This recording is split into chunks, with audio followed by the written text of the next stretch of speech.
Morning everyone. आज मैं doctor सुधा मित्तल, अपना टॉपिक है ऑब्स्टिकल्स और problems of slow development of entrepreneurship. अपन ने उद्यमिता के बारे में पढ़ा। उद्यमिता वर्तमान समय में प्रत्येक व्यक्ति के अंतर्गत एक महत्वपूर्ण स्थान रखती है, क्योंकि आज के समय में अधिक से अधिक युवा वर्ग को स्वरोजगार हेतु प्रेरित किया जाता है। अपनी यहाँ भारत के अंतर्गत उद्यमिता के बढ़ाने के हेतु या उसके विकास के लिए कई प्रकार के प्रयास किए जाते हैं और सरकार के द्वारा भी विभिन्न प्रकार की योजनाएं चलाई जा रही हैं। लेकिन फिर भी भारत में उद्यमिता के विकास में कुछ ऐसे बाधक तत्व हैं जो उद्यमिता को आगे बढ़ाने के अंतर्गत बैरियर्स के रूप में बाधाएं उत्पन्न करते हैं। भारत में उद्यमिता के विकास में जो प्रमुख बाधाएं या इसकी जो समस्याएं हैं, या हम कहें कि उद्यमिता के धीमे विकास के कुछ इस प्रकार के कॉज हैं, कारण हैं, जिसके कारण जितना विकास यहाँ होना चाहिए उतना उद्यमिता का विकास नहीं हो पा रहा है। तो इस तरह से आज हम अध्ययन करेंगे कि कौन सी समस्याएं हैं, कौन से इस प्रकार की बाधाएं हैं जिससे उद्यमिता का विकास धीमी गति से हो पा रहा है। कार्ल वेस्टर के अनुसार उद्यमिता के विकास में अनेक बाधाएं हैं, जैसे सक्षम अवधारणा का अभाव, बाजार परिचितता का अभाव, तकनीकी चातुर्य का अभाव, व्यावसायिक ज्ञान का अभाव, बीज पूंजी का अभाव, आत्मसंतुष्टि एवं अभिप्रेरणा न होना, समय का दबाव एवं दूसरी ओर ध्यान होना, कानूनी बाधाएं आदि। भारत में स्वतंत्रता प्राप्ति के पश्चात सरकारी एवं गैर सरकारी स्तर पर उद्यमिता के विकास के लिए अनेक प्रयास एवं उपाय किए, जैसे औद्योगिक नीति, व्यापारिक नीति, लाइसेंसिंग नीति, वैश्वीकरण एवं सरलीकरण आदि। फिर भी इस दिशा में प्रगति को संतोषजनक नहीं माना जा सकता है और ये जो सारे प्रयास किए गए और किए जा रहे हैं, लेकिन फिर भी भारत के अंदर उद्यमिता विकास बहुत अधिक तीव्र गति से नहीं हो पाया है। भारत में उद्यमिता के धीमे विकास के जो कारण या बाधक तत्व हैं या जो विभिन्न समस्याएं हैं, उनको हम निम्न प्रकार से देख सकते हैं। जैसे परंपरागत समाज, ट्रेडिशनल सोसाइटी। भारतीय समाज परंपराओं, रूढ़ियों एवं अंधविश्वासों में रहता है। यहाँ जाति, धर्म, संप्रदाय का आज भी बोलबाला है। परंपरागत रूप से कुछ कार्यों को अच्छा नहीं माना जाता। जाति प्रथा के कारण लोग परंपरागत धंधों को छोड़ने से हिचकते हैं और इसलिए व्यक्तियों में व्यावसायिक रुचि, जोखिम लेने की क्षमता और रचनात्मक चिंतन आदि की कमी बनी रहती है। तो इससे उद्यमिता विकास की गति धीमी रहती है। वंशानुगत कार्य, हेरिडिटरी जॉब्स। भारत में कार्य, धंधे एवं व्यवसाय का चुनाव रुचि, क्षमता या भावना के अनुसार नहीं, अपितु वंशानुगत अनुकरणशीलता, जाति प्रथा, धर्म और लिंग भेद आदि के आधार पर किया जाता रहा है और इसके फलस्वरूप उद्यमी अपनी क्षमता, रुचि और प्रेरणा के अनुसार व्यवसाय या उद्योग का चुनाव नहीं कर पाते हैं। इसी प्रकार से अनुत्पादक खर्च, अनप्रोडक्टिव एक्सपेंडिचर। भारतीय पूंजी प्रारंभ से ही जिसको हम कहते हैं कि शर्मीली रही हैं। यहाँ के लोग या तो अपनी बचतों को अपने पास छुपा कर रखते हैं और या फिर शादी विवाह, जन्मोत्सव, धार्मिक अनुष्ठान या आभूषणों के निर्माण या माल संग्रह और भोग विलास आदि की वस्तुओं को खरीद कर और इसी प्रकार के जो अनुत्पादक कार्य हैं उनमें खर्च करते रहते हैं। तो परिणाम स्वरूप नवीन उद्योगों की स्थापना के लिए पूंजीगत साधनों का अभाव रहा है और उद्यमिता का विकास नहीं हो पाया है। आधारभूत सुविधाओं का अभाव, लेक ऑफ बेसिक इंफ्रास्ट्रक्चर। हमारे देश में उद्यमिता के विकास के लिए आधारभूत सुविधाएं जैसे यातायात, संचार के साधन, बैंक, बीमा, बिजली, पानी, कच्चा माल, सड़कें, पूंजी बाजार, संगठित उपज विपणी आदि का अभाव रहा है। फलस्वरूप उद्योगों का विकास धीमा रहा और नए उद्यमियों के समक्ष उद्योग स्थापित करने में कठिनाई का सामना करना पड़ता है। उद्यमी साहसी मनोवृत्ति का अभाव, लेक ऑफ एंटरप्रेन्योरियल स्पिरिट। यहाँ उद्यम या साहस का विकास मानवीय संसाधनों की प्रकृति पर निर्भर करता है। भारत में अधिकांश व्यक्ति अब विशेष रूप से जो नवयुवक या युवतियां व्यवसाय अथवा उद्योग की स्थापना एवं चलाने की तरफ न जाकर सर्विस यानी नौकरी करना ज़्यादा पसंद करते हैं और इस प्रकार व्यक्तियों में व्यावसायिक रुचि का अभाव, जोखिम वहन क्षमता में कमी, व्यावसायिक तथा तकनीकी योग्यताओं का अभाव एवं रचनात्मक चिंतन की कमी आदि कारणों से भारत में उद्यमिता का विकास धीमी गति से हो रहा है। सांस्कृतिक मूल्य, कल्चरल वैल्यू। भारतवासियों पर धर्म का गहरा प्रभाव रहा है। हमारा आदर्श सादा जीवन उच्च विचार रहा है।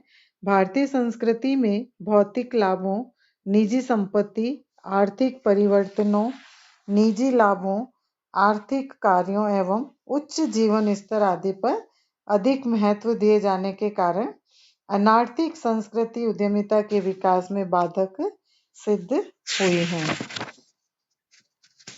इसी तरह से शिक्षण प्रशिक्षण सुविधाओं का अभाव, lake of education training facilities. Bharat में उद्यमिता के संबंध में शिक्षण प्रशिक्षण सुविधाओं का अभाव है। हालांकि यहाँ पे स्वतंत्रता के पश्चात निजी एवं सरकारी क्षेत्र में कुछ प्रशिक्षण संस्थान और तकनीकी शिक्षण संस्थाओं की स्थापना हुई, लेकिन ये संस्थाएं ऐसी नहीं है जो नए उद्यमी बना सके, क्योंकि इनके यहाँ भी उसी प्रकार का शिक्षण प्रशिक्षण दिया जाता है जिस प्रकार डिग्री संस्थाएं दिया करते हैं। अनुकूल वातावरण का अभाव, लेक ऑफ फेवरेबल एनवायरनमेंट। उपक्रम के संचालन में समाज के प्रत्येक वर्ग जैसे श्रमिक, उपभोक्ता, विनियोगता, सरकार, समाज एवं प्रतिस्पर्धी आदि का योगदान होता है, किंतु यहाँ हमारे देश में श्रमिकों में कार्य के प्रति उत्साह नहीं है। उपभोक्ता उद्यमी को शक की निगाह से देखते हैं। पूंजी का अभाव हमेशा बना रहता है। सरकार की अव्यावहारिक नीतियां हैं और पूर्तिकर्ता भी नए उद्यमी के शोषण की प्रतीक्षा करते हैं। तो इस प्रकार से प्रतिस्पर्धी स्वस्थ न होकर जो प्रतिस्पर्धा है वो गलाकाट हो चली है और ऐसी स्थिति में समाज में उद्यमिता का वातावरण नहीं बन पाता है और जो भावी उद्यमी हैं उनके मनोबल पर प्रतिकूल प्रभाव पड़ता है। पूंजी की अपर्याप्तता, डेफिशिएंसी ऑफ कैपिटल। मूल्य में वृद्धि के कारण पाश्चात्य देशों की तुलना में अधिकतर भारतीय जीवन स्तर को बनाए रखने में असमर्थ हैं। केवल पूंजीवती जो वर्ग हैं उनके लोगों की ही उद्योग की स्थापना का साहस करते हैं और ऐसी स्थिति में भारत में उद्योगों की स्थापना और उनके विस्तार के लिए वित्तीय संस्थाओं, औद्योगिक बैंकों का योगदान नगण्य यानी नहीं के बराबर ही रहा है।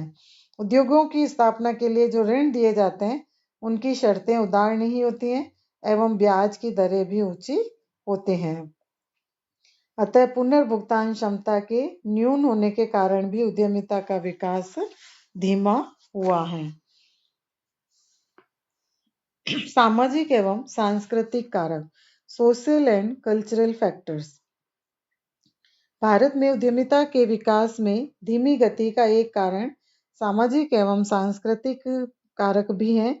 यहाँ अनेक जाति प्रथाएं, सामाजिक कुरीतियां, भाग्यवादिता, धार्मिक अंधविश्वास विद्यमान है और नई उद्यमियों की आय में वृद्धि होने के साथ ही प्रदर्शनकारी प्रवृत्ति विकसित हो जाते हैं। इसका दुष्प्रभाव यह होता है कि उद्यमी विशाल भवनों के निर्माण, बहुमूल्य आभूषणों के निर्माण और भोग विलास की वस्तुओं पर अपव्यय और दहेज आदि पर बचत का प्रयोग करना प्रारंभ कर देते हैं और इससे उद्योगों के विकास की जो संभावना है वो घट जाते हैं।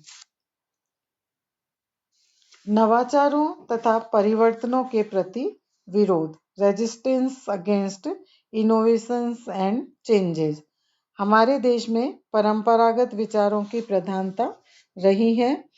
समस्याओं के प्रति वैज्ञानिक एवं तार्किक दृष्टिकोण का अभाव रहा है और नवाचारों के प्रति उपेक्षा, शोध एवं अनुसंधान में अरुचि, परिवर्तनों का विरोध आदि ने उद्यमिता के विकास को अवरुद्ध कर दिया है।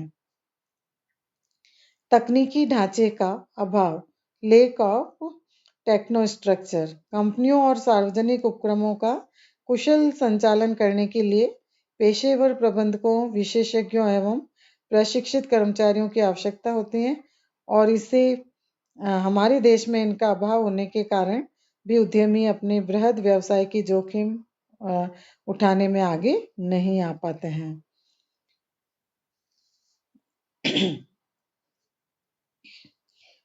शोध एवं विकास पर कम व्यय, low expenditure on research and development. सरकार एवं निजी उद्यमियों द्वारा शोध एवं विकास पर कम व्यय किया जाता है।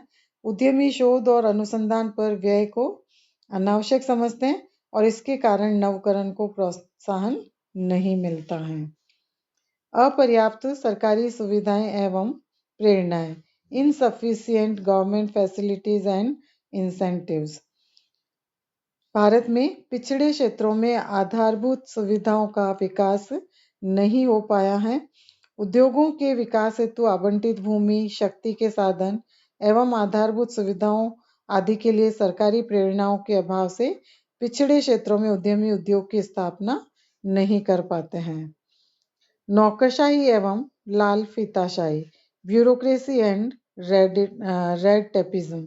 भारत सरकार एक और वैसे ही उद्यमियों को बहुत कम सुविधाएं प्रदान कर रही हैं, तो दूसरी ओर नौकरशाही एवं लाल फीताशाही के चलते उन सुविधाओं का लाभ भी बहुत कम उद्यमी उठा पाते हैं।